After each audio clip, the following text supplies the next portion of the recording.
this mobility-focused evening that's been set up to answer one central question, which is what is the sweet spot for micromobility regulation in Europe? We have been able to analyze about 155 cities in Europe, including UK, identifying what are the types of regulations that are important to launch and operate shared mobility. And we make indeed a distinction between what we name the light, the medium and also the high regulation. There's often not the political buy-in for change. E-scooters are new and that is difficult politically. There are going to be people who like them and there are going to be probably even more people who don't like them turning up.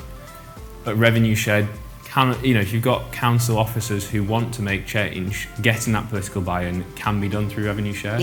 The major regulator is space and the way we use space. And I think for us public authorities, or I represent them, it's important to recognize that a lot of these negative externalities ultimately also have to do with the unfair allocation of space in our cities. You can't look at things in isolation of fleet cabs because you need to then drive, okay, well, that's great to launch the system, but what happens when we've launched the system and we've got to operate it? So you can't just say we need one thing or the other. I think, a dynamic one, and if we are going to do it, start simple, start one. What worries me about KPIs, because I've seen cities like, okay, you have to deploy 1,000 scooters, and if you deploy 6 more, we're going to fine you. And the fine is 200 euros per scooter. And it's just like completely not proportional. So I think that the sweet spot for shared mobility regulation is one where you have balance between what's good for users, so what's good for driving ridership and having more utilization and more demand, what's good for other users of the road, so to make sure that parking is organized, that there is only kind of positive impacts on the rest of the road users, and what's good for the operators so that they could actually operate a sustainable, financially sustainable model as well. So when you balance all those three, you have then basically a regulation that is designed to drive mode shift. So one thing that stuck with me for the panel was the reality of the situation here is that we're talking about cars, which have been in cities for a long time and are unregulated, and scooters, which are new, but have huge controls put upon them.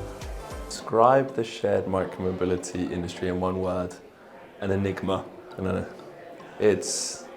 was just saying, I don't wake up a day and I'm not shocked about something that's happened, good or bad.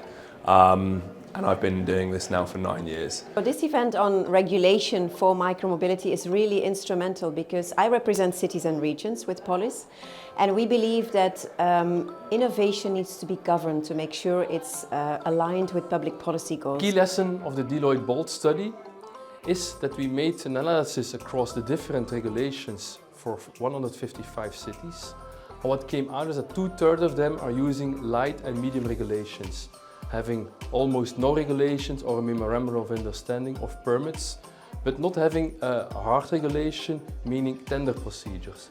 One of the things we're learning from this event is the complexity in balancing the policy priorities of a local authority with the commercial realities of running what is actually a very complex scheme in terms of shared micromobility. So this event about the regulatory picture for micromobility is really important because regulation can make or break our sector. It dictates things like affordability for customers, availability of vehicles, and profitability for operators, which is ultimately what controls the sustainability of the sector in the long term. If I was to describe the shared micromobility sector in one word, it would be promising.